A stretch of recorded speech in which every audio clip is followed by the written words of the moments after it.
The film opens with three men, who materialize from a moderately mysterious truck. They go inside a high-security warehouse. After the security check, the trio goes inside, and it is revealed that they are smuggling arms out of there. The truck departs, while we see the Chinese Ministry of State Security, MSS, and they come to know about the smugglers' whereabouts. They send 2 police cars to go stand in their way. Just as an officer comes closer to inspect the truck, a man comes out and shoots him. The other officers also start to shoot at them, as a fight ensues. The cops keep shooting at them, but to no avail since the trio manages to shoot every cop there, and quickly get out of there before more backup could arrive. Then we see the agents of MSS who have a man tied to a chair as they surround him. He reveals that the guns were supposed to be delivered in North Korea, but they somehow went in South Korea. Then we see a chief agent of the MSS talking to the head of the organization in his office. He gives him a file of a young girl and tells him to send her on the mission to South Korea. The chief agent tells him that the girl is just a trainee, and she can very easily die on this mission. Then we see the main character of the movie named Woo Soo-han. We also see the other main character of the movie, and she comes into a restaurant in order to meet the chief detective. He gives her a bag that contains some money, a new phone, and a new identity with the name Yu Da-hee. She takes the bag and leaves. Then, an agent is ordered to recruit Soo-han, but while going to his place, he sees an old grandma crossing the road.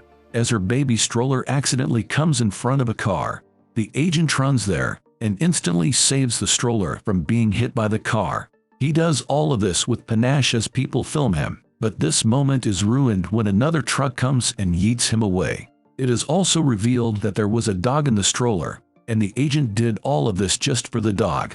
Meanwhile, Soo-han, who was expecting the agent, keeps waiting until the next morning. Da-hee comes there instead of the agent. Da-hee mistakenly thinks that Soo-han is the agent that got hit yesterday because she was supposed to work with him. Soo-han almost tells her that there has been a misunderstanding, but when he sees the amount of money that he will get if does the job, he remains silent. She tells him about their target, who is named Park. She says that she takes tango dancing classes and that is where they will go. The plan is that Da-hee will start to dance with Park, while giving Soo-han a golden opportunity to steal Mr. Park's phone and steal all the data that they need. While Da-hee is leaving, Soo-han tells her to dress up before going to the dance. The next day, she dresses up in a very formal way and goes to the dancing classes. Everyone is wearing casual and normal clothes, and they start to make fun of her for wearing the dress. She spots that Soo-han is also there and he came there before her. The yoga instructor tells them that they will be doing yoga in pairs before going to that dance class. Da-hee and Soo-han pair up and they do yoga in a very odd position. Then, all of the pairs start to dance with each other, and after some time Park also comes. Da-hee is paired with someone else this time because Soo-han needs to be free in order to steal the phone and get the information. As planned, Da-hee starts to dance with Park and takes out the phone, while giving it to Soo-han. He takes the phone and instantly goes to the washroom in order to gather the data from his phone. They keep dancing until he takes the information and comes out of the washroom. But the most drastic thing happens when he tries to put the phone back. It starts to ring. But Soo-han very smartly manages to distract everyone while leaving the phone there, as Park thinks that his phone is ringing and no one took it. Park takes his phone and goes outside to talk, as a strange man comes from behind and injects him with something. Mr. Park comes inside after ending the call and takes a fall. Everyone gets very bewildered and they try to see what happened to him, but he dies almost instantly because of what the strange man injected him with. Da-hee decides to go outside and check if she can take a look at the person that did this. She comes inside after not finding anyone and suggests that they leave immediately, but Soo-han refuses. He explains that if they leave right when he died, everyone would suspect them and there will be a chance that they will get arrested, so they cannot leave right away. Then both of them are in a police station and they give their statement. They tell the police officer that they were dancing with a man at their dancing class. He got a call and went outside. When he came inside after the call, he took a fall and died. The police do not seem to find anything suspicious about the both of them, so they let the two leave after taking their statement.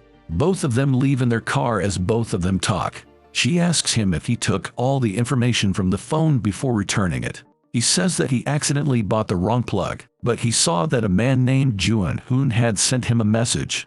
Later on, Da-hee comes to Soo-han's house, and she shows the news of a big mafia boss dying. Soo-han says that this means that the guns they have been after all along have been delivered because they are being used. Da-hee asks him if he knows anyone that can give them any piece of valuable information that can help them in any sort of way. He says that he knows someone, but she needs to give him some money first. Both of them end up going to a fortune teller who somehow manages to give them information about a Don boss that can be related to all of this gun smuggling. He tells them about the leader of the Axe Gang. After the lovely visit to a random fortune teller that somehow tells them about the Axe Gang's boss, Da-hee says that she wants to go there and deal with the boss. Soo-han refuses, but reluctantly has to go after receiving a punch to the face when he underestimates her.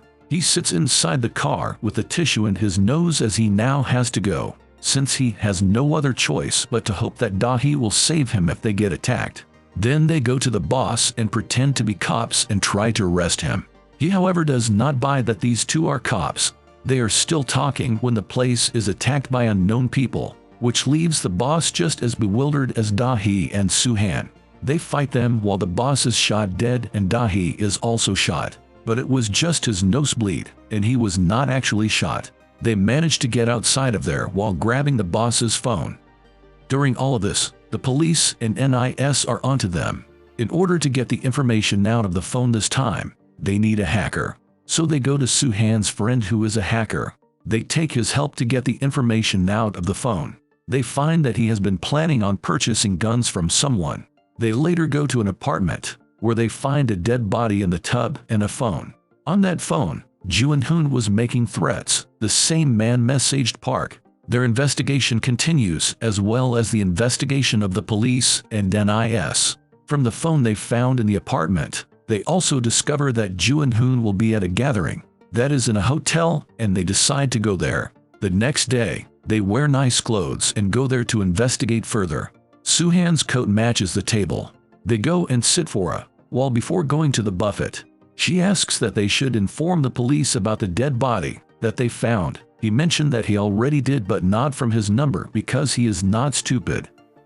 The police walk in and say that Soo-han left his ID card in the apartment, and they tracked him here. Then the man himself, Juan Hoon, comes as he goes there and introduces himself while giving fake names.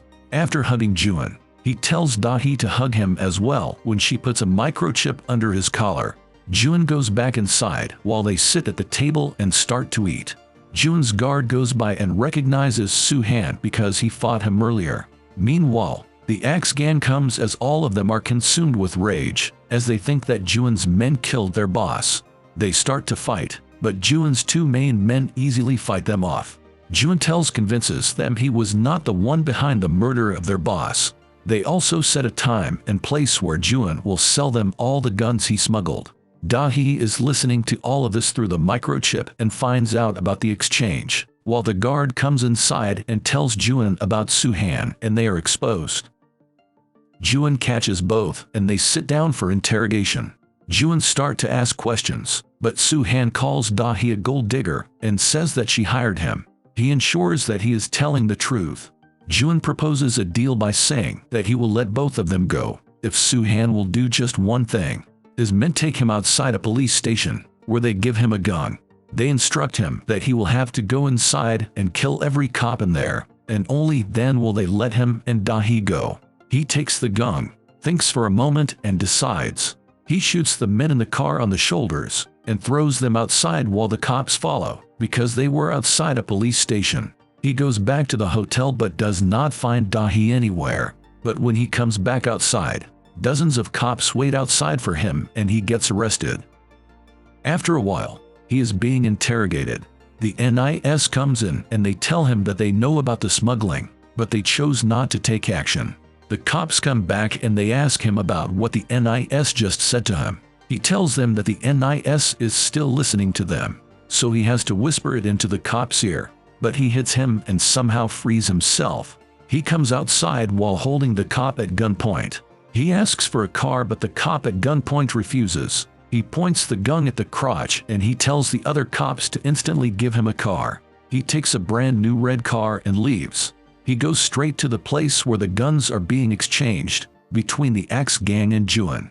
The police later read the file and find out that Soo-han used to be a decorated agent and he possesses many combat skills. Simultaneously, Soo-han goes there and after beating up some guards, he finally reaches the room where Da-hee is tied up. He takes a shoelace and frees her with it. She asks him about why he is doing this and why he came back. He pulls the chair near himself in a passionate way, looks into her eyes and reveals why he is truly here. He says that she didn't pay him for the mission, and he is here to complete it and take the money. A guard comes and starts to fight him, but he manages to beat him. While the deal is going on, they see a dead body falling and Juan sends his men to investigate. Meanwhile, Soo-han and Da-hee are going at it, while beating all of the guards and even killing them. After a long fight in which almost every guard dies, they come face to face with the Axe Gang member that was doing the deal. He holds Da-hee at gunpoint, but Soo-han manages to save her while she starts to fight him, and a right-hand man of Juan comes and attacks Juan. Both of them fight for a very long time, until Soo-han finally gets the upper hand and kills the man. The last of the Axe Gang is also killed. They come outside and confront the man behind all of this. He is not that worried at first, but when he sees a gun in his hands, he starts to beg for mercy and asks them to not kill him. The police come and they arrest everyone. In the prison, NIS once again visits and says that they want to recruit Soo-han, who is also in prison. However, Da-hee did not get arrested because she was with the MSS. Soo-han says that he does not want to join the NIS because he worked for them before, and he will never do it again no matter what the circumstances are. He refuses to work for them. This changes when he puts lots of money in front of him, and he instantly agrees to get out of jail and work for NIS. They also tell him that they will pay him even more once his mission is complete. Later on, to inform him about the mission, they call him on a meeting where it is revealed that Da-hee is still her partner, a fact that leaves Da-hee very surprised. They talk about the mission while both of them seem to know what they are talking about because they dealt with it earlier. For their mysterious mission, they send them to rush her through a ship. From the ship, they get on a boat and depart for their new mission as the movie ends.